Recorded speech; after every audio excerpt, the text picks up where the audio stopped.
Hello, Sagittarius, Sun, Moon, Rising, and Venus signs. Kamusta kayo? Sana po nasa mabuti kayong kalagayan. Welcome back po sa Star Tarot. Kung bago kayo rito, welcome din kayo. Thank you sa inyong support. I truly appreciate it. God bless you all.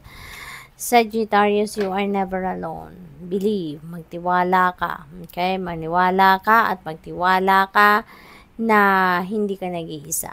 Okay? Marami kang kasama, marami kang kasangga, lalo-lalo na sa spirit realm.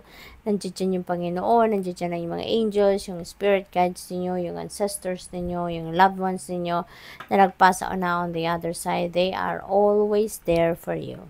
Okay? Kaya wag kang mag-isip na nag-iisa ka lang or you are all alone kasi hindi ka nag-iisa. Okay? Maaring sa physical realm, mag-isa ka, wala kang kasangga, wala kang kaibigan, wala kang kasama, pero sa spirit realm, asahan mo, marami silang kasangga mo. Your family needs you right now. Call upon your angels to give you strength. Okay? Kailangan ka ng pamilya mo sa ngayon. Sagittarius. So, kung siguro malayo kayo sa pamilya ninyo, ano, kaya siguro hindi kayo aware sa nangyayari. So, maybe you can give them a call, no? Tawagan ninyo, mag-ano kayo, mag-text, or mag-email, kung ano man, ang klaseng correspondence, no? Ang magagawa ninyo para makakontak kayo sa inyong pamilya, para malaman ninyo, 'di ba, kung anong tulong ang kailangan nila sa iyo. Remember, your angels are always there to guide you. Ayan na nga, Sagittarius, you are never alone. Alalahanin ninyo na yung mga angels ninyo, laging nandiyan dyan, kasama ninyo, no? Para gabayan kayo, protektahan, at gwardyahan kayo. Okay? You are a true being of the universe. Your beauty radiates from within. Ayan. So, napakaganda ninyo, in and out.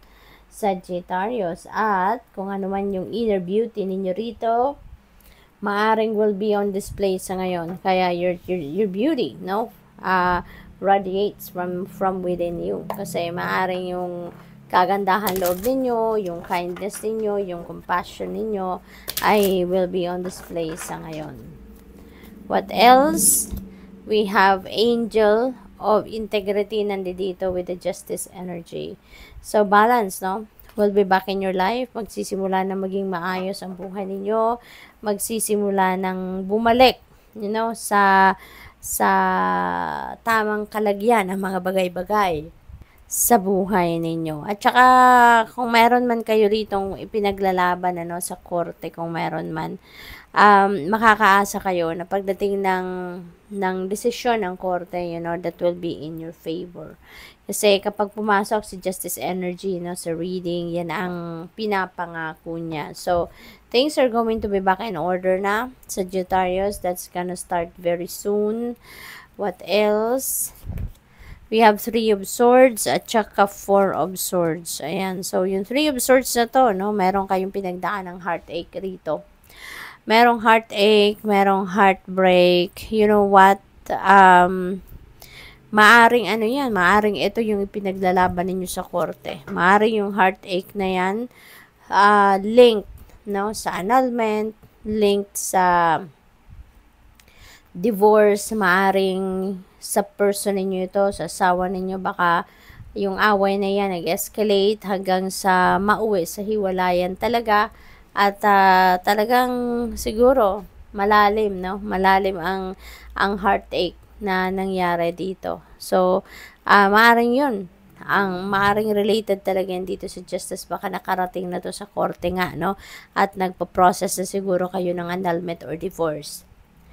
And since we have 4 of Swords dito, there is healing, So, maaring yung healing na to for some of you, na wala namang ganong sitwasyon. Maaring yung healing na to could be physical ailments. Maaring meron kayong iniindang sakit sa katawan, baka may health issue ang iba sa inyo, and maybe you are on the road to healing, Maaring ganun ang ganap. Or baka yung healing na to also could resonate with this heartache energy, na yung healing your emotional wounds, baka ito yon. So siguro sa ngayon, habang nagpo-proseso ang iba sa inyo ng annulment or legal separation or divorce, siguro, you know, you are also working on healing your emotional wounds, no? Yung ganon. So, good luck sa inyo. We have Temperance energy, Angel of Peace. Ayan. So, siguro, unti-unti, Sagittarius, dahil nasa korte na ang paghihiwalay nito, nagpa-finalize na lang siguro ng mga magiging agreement ninyo. So, unti-unti, siguro, papunta na kayo sa peace, no, na hinahangad ninyo. Kaya nga kayo nag-go through ng mga ganyan because you want peace. Gusto mo na ng katahimikan, gusto mo na ng kapayapaan, Kaya, sa ngayon, maybe that is what you are working on then, na makarating na kayo doon sa kapayapaan, sa maging maluwag na ang inyong pakiramdam, no? So, good luck sa'yo. What else? We have 9 of Pentacles. Ayan, so napakaganda. Pagdating naman sa kaperahang aspeto, this is magandang energy para sa'yo kasi this is financial comfort, no, na maaaring dumating sa buhay ninyo. This could be financial comfort on your way. Paparating na siguro dito yung return of investment ninyo, paparating na yung bonus ninyo, paparating na yung bagong malaking sahod ninyo, baka nagkaroon kayo ng pay raise rito, so maaaring ito na yun. You are reaping the rewards of your hard work, reaping the rewards of your labor, kaya ito na, no? You are going to experience financial comfort, magkakaroon na kayo dito ng pagkakataon din para ma-experience niyo yung financial abundance and prosperity. Kaya good luck sa'yo. Thank you for watching. Love and light. Namaste.